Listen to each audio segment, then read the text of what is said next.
غزوہ بدر part number 4۔ جنگ کے لیے اہل مکہ کی تیاری۔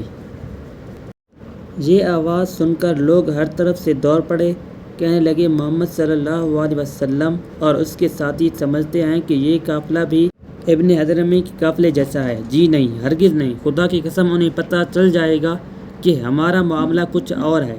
چنانچہ سارے مکے میں دو ہی طرح کے لوگ تھے، یا تو آدمی خود جنگ کے لیے نکل رہا تھا یا اپنی جگہ کسی اور کو بھیج رہا تھا، اور اس طرح گویا سبھی نکل پڑے۔ خصوصاً مہاجرین مکہ میں سے کوئی بھی پیچھے نہ رہا، صرف ابو لہب نے اپنی جگہ اپنے ایک قرض دار کو بھیجا۔